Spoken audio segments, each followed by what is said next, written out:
All right, Elijah, as we were talking about, the portal season was good for Utah, but it was not perfect. So I guess the question then falls, where did Utah miss the mark in the portal, and what should they look to add in the spring portal? And maybe my very first need is a wide receiver one. I am excited and intrigued by all of the players that Utah got in the portal. I think Stevenson has wide receiver one potential from Wyoming. I think Tia has wide receiver one potential from Utah State. None of those players, though, are as good as Dorian Singer. If Utah could get Dorian Singer back, that would be big. But right now, we don't know if he's coming back. So wide receiver one, my biggest miss that Utah didn't land in the portal, a true wide receiver one. Interior offensive line. I really would have loved for Utah to add one more veteran to push that group of returners they have coming back, because the interior offensive line, they did. They struggled last year several occasions. Utah lost Keanu Tanavasa. They did not bring in a single defensive tackle to replace him. They have other guys in that room, but no one is even close to the caliber of Tanuvasa. Linebacker. Yes, Demooney's back. Jonathan Hall's back. Lander Barton's back. But where is the other veteran? There's no Sione Fotu. You're going to be relying on freshmen. That's another big thing there, too. And then safety. Yes, I like Rabbit Evans. I like Teo Johnson. I like Nate Ritchie. But I would have felt better if they grabbed some veteran to replace Alakai Gilman. Just another guy who could fill up in the room. So those are where, hey, I feel like Utah made themselves contenders, but I don't think they made themselves the favorites, because this roster is still missing those key spots I mentioned.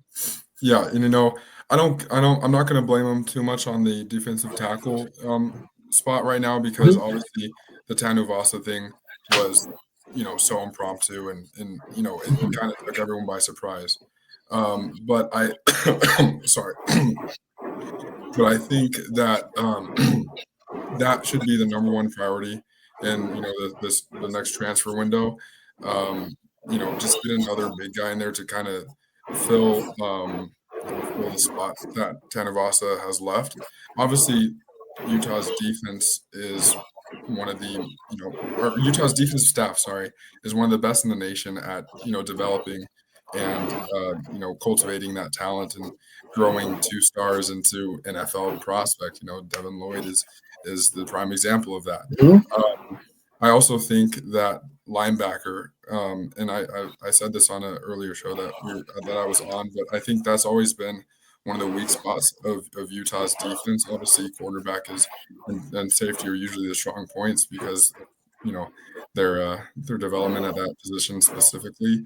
But if you can get another linebacker and really get someone who can impact the game every single time he's on the field, Barton is great and he has the potential to, but he didn't show that last season. And maybe with another full off season and more time to develop, he will be that guy, but you don't know.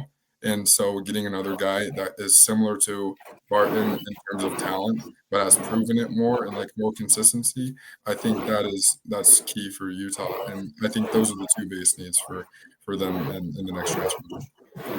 Yeah, I think the one thing I'll say about defensive tackle, because I agree, the timing of the Tanuvasa thing hurt them. You're losing Junior Tafuna. Samote Pepe entered the portal early. Still wish they would have kicked the tires on adding another just veteran depth piece at the defensive tackle spot. And I think another thing, Elijah, that just does sting about the transfer portal so far for Utah, as encouraged as I am about some of the other pieces and things that Utah has been able to add, the fact remains they lost two players, Tanuvasa and Cameron Calhoun, better than anyone they gained. Now, you could say the value of Devin Dampier is high enough of the gaining a competent quarterback. I get that. But in terms of who's a better player at their position, I don't think anyone is better that Utah brought in than Tanuvasa and Calhoun were at theirs. And that is something that is going to hurt. Yeah, for sure. And I mean, I mean, like you said, I also really like your point of getting a wide receiver one if Singer can't come back, because you have potential wide receiver ones, but you don't have a proven wide receiver one.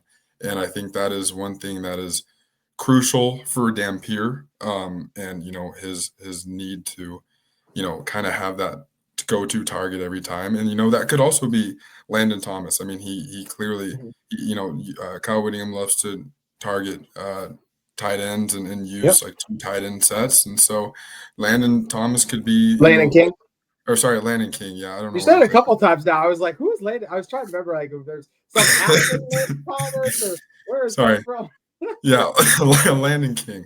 I think Landon Thomas like an NFL tight end or something like that. Maybe that was it. Yeah. Yeah, but he could potentially be like a Kincaid level guy for Utah this upcoming year. So maybe you don't need a solidified wide receiver one if he turns into that guy, and you can just have role players out wide who can contribute that way. But I definitely think a wide receiver one is, should Singer not, come back. If he can come back, then I think that position group is completely fine.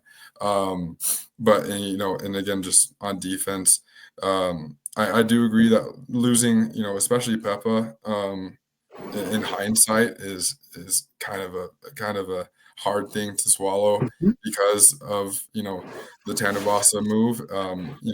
Tafuna, we obviously knew he was going to leave, but you're only, the other teams are only going to get better in the Big 12. Especially with the teams who came into the conference along with us. It's going to be year 2 in the conference. They're going to understand the team is better. We're also going to have new opponents, in next season. So it's going to be another unknown year in terms of opponents and who you're facing. But I think you gotta harp on those positions hard if you want to actually be in the championship game. Mm-hmm. That's what Utah's going to have to do. You got to improve, got to get better. And the transfer portal, especially for receiver, has always been a kind of a hit or big miss for Utah. Hit on Singer, big miss on some other guys. So hopefully they're able to find a wide receiver one the next time the portal cycle opens. Landon Thomas, by the way, the number 1 tight end prospect in the nation in the class of 24 out of Georgia. So I see you, Elijah, diving into those recruiting rankings right there. Yeah, there you go. And I hope Landon King can have a season. I will say, I guess Thomas hasn't proven anything at this level yet, but at least what you think the number 1 tight end in the nation will do.